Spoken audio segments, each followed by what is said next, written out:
Pria ini mengamuk saat petugas akan mengamankan anaknya untuk dibawa ke Sat Narkoba Polresta Deli Serdang. Ia mengacungkan pedang klewang ke petugas, bahkan sempat menyerang petugas. Namun dengan kesabaran dan kesigapan, petugas akhirnya berhasil melumpuhkan pria parubaya tersebut dan langsung diamankan.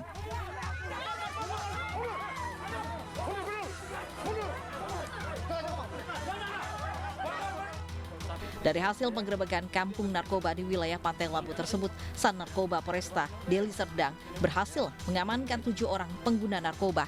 Berikut barang bukti 6 paket sabu. Untuk barang bukti yang kita amankan sebanyak 6 paket jenis sabu dan juga 7 orang yang kita amankan dan sekarang kita lakukan pemeriksaan. Ini 7 ini pengguna atau pengedar? Masih dalam pemeriksaan, jadi kita belum bisa berikan informasi bahwa nanti.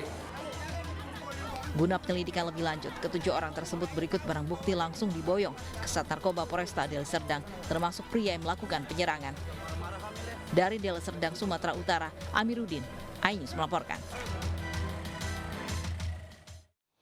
Pemirsa, Luca Marini jadi yang tercepat di tes MotoGP hari kedua di sirkuit Mandalika, Lombok Tengah, Nusa Tenggara Barat. Sementara Marc Marquez nyaris alami kecelakaan meski akhirnya berhasil finish.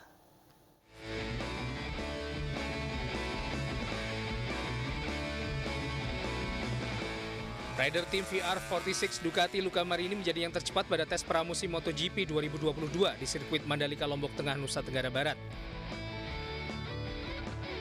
Marini mencatatkan waktu terbaik 1 menit 31,289 detik.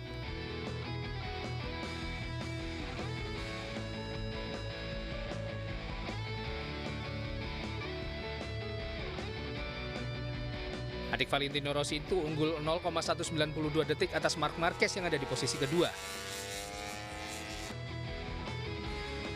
Sementara sang juara bertahan Fabio Quartararo menyelesaikan sesi pramusim hari kedua di posisi keempat, selisih 0,275 detik dari Marini.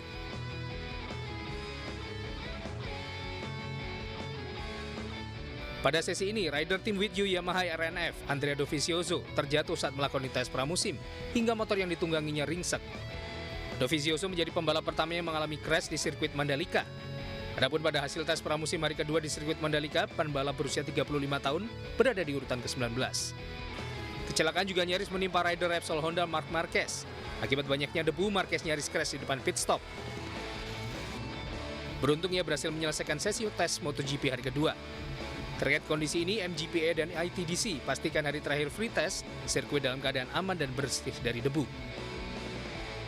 Akibatnya apa? Kalau pembalapnya belok di racing line enak, cuman kalau dia keluar dari racing line dia nginjak bekas debu yang keluar tadi. Itu yang kita bersihkan tadi pagi, kita sweeper, kemarin kita cuci, tadi pagi kita keliling lagi pakai sweeper. Nah, pagi ini pembalapnya udah 1-2 putaran masuk bilang tracknya enak, mereka keluar masuk nyoba lagi, saya belum ketemu. Sesi pramusim MotoGP di sirkuit Mandalika menyisakan satu lagi sesi latihan bebas yang digelar pukul 9 pagi WITA hari ini. Dari Lombok Tengah, Nusa Tenggara Barat, Muzakir, iNews melaporkan. Dan pemirsa, sudah bersama kami rekan Emma Widiawati langsung dari sirkuit Mandalika, Lombok Tengah, Nusa Tenggara Barat. Halo, selamat siang rekan Emma. Ya, selamat siang. Ya, Emma, bagaimana jalannya tes pramusim di hari terakhir hari ini? Ya, untuk pre-season pada hari ketiga ini cukup lancar dan baik. Seperti hari kemarin, hari ini berjalan sesuai dengan jadwal dari jam 10 hingga nanti jam 5 sore. Ya, terkait evaluasi di tes pramusim kemarin seperti apa rekan Emma? Untuk evaluasi kemarin tidak ada, karena memang tidak ada masalah seperti hari pertama. Namun untuk usulan dari Dorna agar lintasan sirkuit terus rutin dibersihkan dan dapat dilalui oleh pembalap. Nah, rekan Emma, kalau dari evaluasi hari pertama di tes pramusim sering dikeluhkan lintasan yang kotor. Apakah ini masih ditemui lintasan kotor di hari kedua dan hari ketiga di hari terakhir ini? Ya, bisa diulang?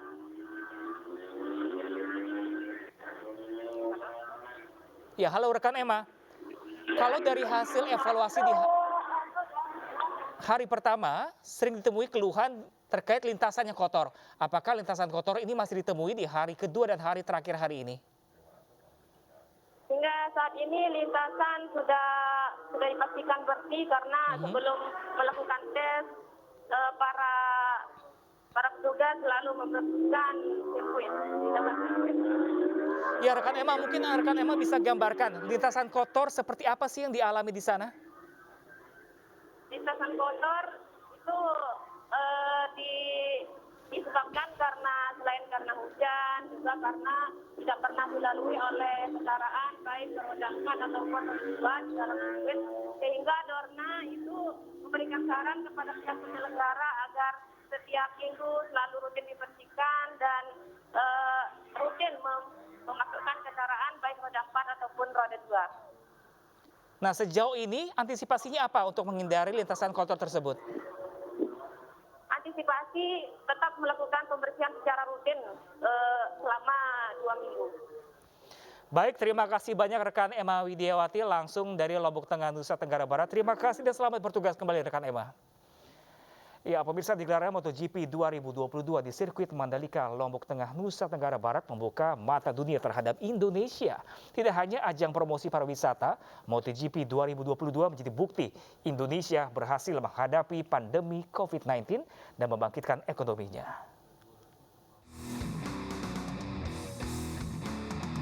Momen perhelatan ajang balap MotoGP 2022 Mandalika menjadi energi baru bagi Indonesia untuk bangkit di tengah pandemi. Grand Prix of Indonesia ini tentu menjadi kebanggaan bagi masyarakat dan menjadi momentum untuk memperlihatkan kepada dunia bahwa Indonesia memiliki kemampuan mengelola dampak pandemi yang sangat baik.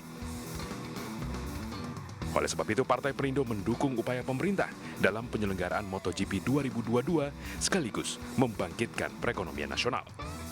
Adalah untuk promosi pariwisata nasional. Tidak hanya promosi pariwisata, tapi juga bagaimana kita ingin membuka mata kepada dunia bahwa Indonesia cukup berhasil dalam menghadapi permasalahan pandemi COVID. Indonesia mampu bangkit ekonominya, dan itu kita perlihatkan dengan kualitas luar biasa sirkuit Mandalika, kualitas luar biasa penyelenggara event ini, dan ini ke depan akan terus berlanjut. Postingan para pembalap MotoGP di Mandalika sekaligus membuktikan kepada dunia, Indonesia aman dan nyaman untuk dikunjungi. Dari Jakarta, Vito Erlangga, Dias Triawan, iNews melaporkan. Kita beralih ke informasi lain, pemirsa. Aturan Menteri Ketenagakerjaan mengenai pencairan dana jaminan hari tua yang baru bisa dicairkan pada usia 56 tahun menuai pro dan juga kontra. Para buruh mengancam akan terjun ke jalan jika peraturan itu tidak dibatalkan.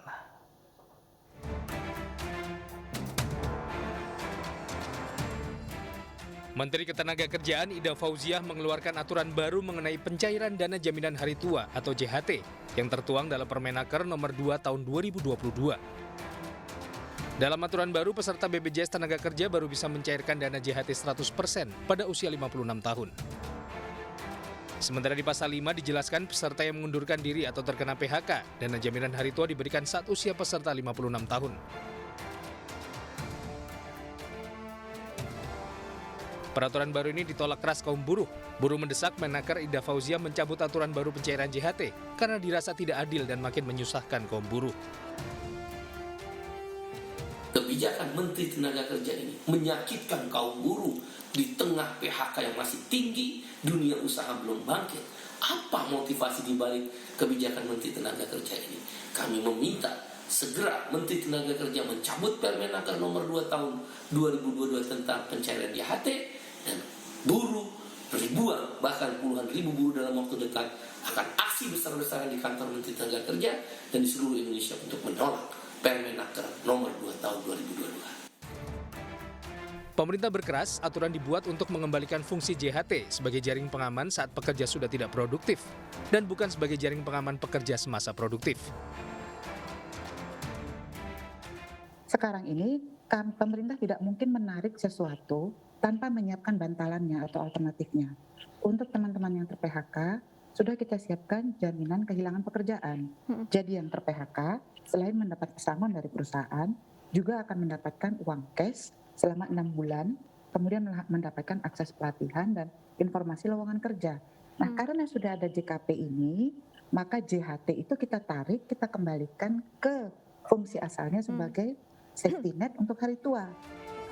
Selain itu, peserta BPJS Tenagakerja dengan masa kepesertaan minimal 10 tahun bisa mencairkan sebagian saldo JHT, 30% untuk kepemilikan rumah, dan 10% untuk keperluan lain.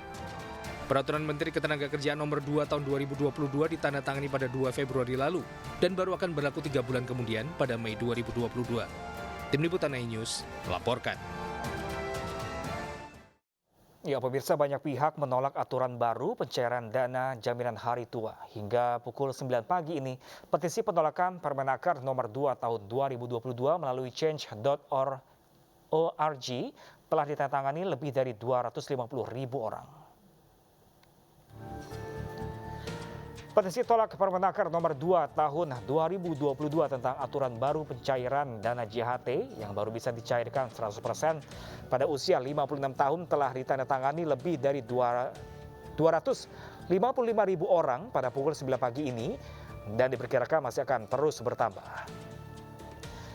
Petisi yang digagas oleh Suhari ET ini ditujukan kepada 3 pihak, yakni Menteri Tenaga Kerja Ida Fauziah, Kementerian Ketenagakerjaan, dan Presiden Jokowi.